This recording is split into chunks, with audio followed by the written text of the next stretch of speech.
Paul McCartney reports that during a really stressful time in his life in the late 1960s, he had a dream one night in which his mother, who had died when he was 14 years old of cancer, when his mother appeared in a dream to him.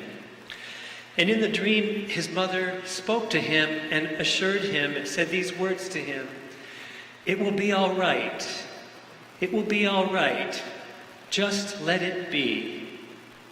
This dream, of course, became the inspiration of his hit song, "Let It Be." You remember some of the words, of course. "When I find myself in times of trouble, Mother Mary comes to me, speaking words of wisdom, let it be, let it be. And in my hour of darkness, she is standing right in front of me. There will be an answer. Let it be, let it be."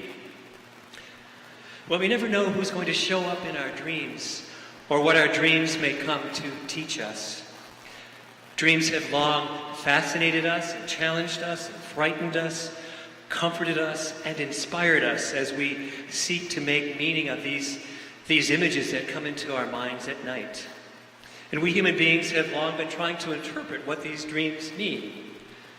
The ancient Egyptians and the ancient Greeks believed that dreams were messages from God used to inspire us. Sigmund Freud believed that dreams were the royal road to the unconscious. By that he meant that dreams help us uncover those things that we have pushed out of our normal consciousness, and that becoming aware of them could help us become healthier and more integrated people. Contemporary scientists who study dreams remind us that dreams can help us solve our problems and inspire creativity. In fact, it's reported that Mendeleev, the chemist who came up with the periodic table, dreamed about it, and that it came completely formed in his mind in a dream one night. As a psychologist, I often encourage my clients to write down their dreams so that we can look at them together and look at what insights or behavioral changes they might bring into their lives as a result of looking at these images and the feelings and the themes that come to them in their dreams. Dreams play a very significant role in many of the Bible stories that all of us are familiar with. One of my favorites, of course, is the most famous interpreter of dreams, who is Jacob's son, Joseph, he of the amazing Technicolor Dreamcoat fame. When Pharaoh hears that Joseph, who's in prison, when he hears that he can interpret dreams, he summons him to him because he's been having troubling dreams. And the Pharaoh shares with him two dreams and asks him to help him understand what they mean. First, the Pharaoh says, I dreamed one time that 7 really skinny cows ate 7 fat cows. And then I dreamed that 7 thin ears of corn ate 7 fat ears of corn. And Joseph said to him, I know what these dreams mean. It means that Egypt's going to have 7 years of plenty, followed by 7 years of famine. And you'll need to store up grain now so that your people will thrive and live through these difficult times. The Pharaoh was so happy about the dream and its interpretation that he freed Joseph from prison. He elevated him to a position of power and authority that later allowed him to be reunited with his brothers and his family. The other famous Joseph in the Bible, the husband of Mary, the mother of Jesus, had a significant dream. Shortly before they were to be married, Joseph became aware that Mary was pregnant, and he thought perhaps to cause her not to have embarrassment or shame that he should call off the wedding. But an angel appeared in a dream to Joseph and said to him, Joseph, do not fear to take Mary your wife, for the child which is conceived in her is of the Holy Spirit. She will bear a son, and you shall call his name Jesus, and he will save his people from their sins. And when Jesus woke up, he did just as the angel in the dream had commanded him to do. One other important critical dream that had a significant impact on the life of Jesus, we know that shortly after he was born, King Herod sent 3 wise men to try to find him with the intent that he would kill him because he saw him as a threat. After the wise men saw Mary and Joseph and Jesus, they were warned in a dream not to go back to Herod, and to return home another way, which they did. So dreams play a really big role in the lives of biblical characters, maybe in our own lives as well. So today we have another dream that Lori read for us from the lectionary reading, the dream of Solomon. At the time of the dream, Solomon has just been selected to be the king of Israel. He's the third one, following Saul and his father, King David. Bible scholars think that he was probably still a teenager and maybe at the most 20 years old. And in this remarkable dream, God appears to him and says to him, "Ask what I shall give to you." I'm struck by the humility of Solomon's response to the dream.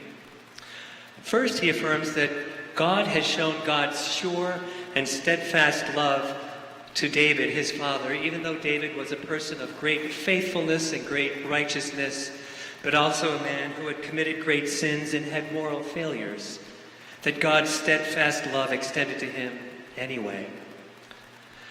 Next, Solomon acknowledges, again humbly, that God has made him king of Israel, but he is only a little child. And he admits that he doesn't know how to go out or how to come in. I like to translate that sometimes we don't know if we're coming or going. I know sometimes I feel like that too when I'm overwhelmed and unsure what to do next or where to go. Solomon admits that he feels incompetent to lead God's people because he doesn't know what to do. And lastly, Solomon acknowledges that the role to which God has called him is overwhelming. God has called Solomon to be the king of God's chosen people, a great people, a people that cannot even be numbered or counted. It's so big. And this is such a huge, huge task. So it's interesting that Solomon does not ask God for something selfish, something that would only benefit him. He doesn't ask what some people in his position might have asked for, like more weapons or more servants or larger armies or more followers or more land or more riches, a longer life. Instead, Solomon asks God for that which will help him guide and govern God's people. He asks God for an understanding mind so that he might serve God in all the fullness of ways that God calls him to serve. It's interesting to me that I think Solomon is asking from God something that he already has. He already understands at this very early age that he is but a child who's young and inexperienced. He already stands at this early age that he doesn't know what he's doing, whether he's coming or going, and that his responsibilities are enormous. And he understands that if he is to fulfill the challenges of this role, he needs help, and that his help has to come from God. Perhaps he's heard or read one of the Psalms attributed to his father, Psalm 121, where we read, "I lift up my eyes to the hills. From whence does my help come? My help comes from the Lord, who made heaven and earth." At an early age, Solomon knows where his help comes from, and he's not afraid to ask for it. Because of Solomon's humility, God grants his wish with great joy and great pleasure. In addition to that, he gives Solomon all those things that he didn't ask for: a long life and power and prestige. So as I have been thinking about this passage for this message, I've been thinking about what is an understanding mind and how do we get one? And I would propose that an understanding mind seeks to know God better. And as we get closer and closer to an understanding mind, we get closer and closer to understanding, as Solomon did, that there's a great and steadfast, loving God, and that God has this love for all people, and that God wants us, as God's followers, to share that love with all people too. An understanding mind knows, I think, that the Lord is gracious and merciful and slow to anger and abounding in steadfast love. An understanding mind knows that God is our refuge and our strength, a very present help in times of trouble. An understanding mind comprehends that what God asks of us is to do justice and to love kindness and to walk humbly with God. An understanding mind knows that God calls us to love God with all our heart and soul, our mind and strength, and to love our neighbors as ourselves. So what helps us develop an understanding mind? How can we cultivate it? How can we develop a mind that's open to learning and growing? A mind that helps us to understand what's right and good and fair and just and compassionate and kind. How might we learn and understand what God would have us do and how God would have us live in this time and place? I would propose that it is experiences that remind us of the great and steadfast love of God that is with us always, at all times, in all places. It's those experiences where we come close to God's love that help us to develop this understanding mind. For many of us, music is one of those experiences that helps us draw close to God and helps us to understand God's sure and steadfast love. Perhaps we all have singers who do that for us, that bring God's love close to us. The singer that does that the most for me is Aretha Franklin. And I felt quite sad about her death this week, but also grateful for her music and her ministry, for that beautiful, one-of-a-kind voice, this God-inspired, God-given, beautiful voice. In the African American tradition of worship, there's a phrase, to burn the house down.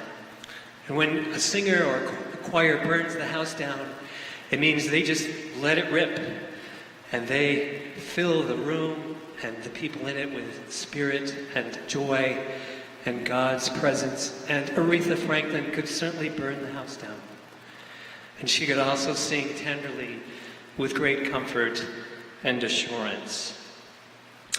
Former President Barack Obama and First Lady Michelle Obama wrote in a tribute to her this week, through Aretha's music, we were all graced with a glimpse of the divine. I think her music brought us close to God. I know it did for me. So when she would sing, "Precious Lord, take my hand," we knew that whatever trials and difficulties we were experiencing, however tired and worn we might feel, that precious Lord was right there with us too. And when she sang, "His eye is on the sparrow," we knew that God's eye is right there on us too, watching and helping and sustaining and guiding us as we go through whatever life challenges that we face as well.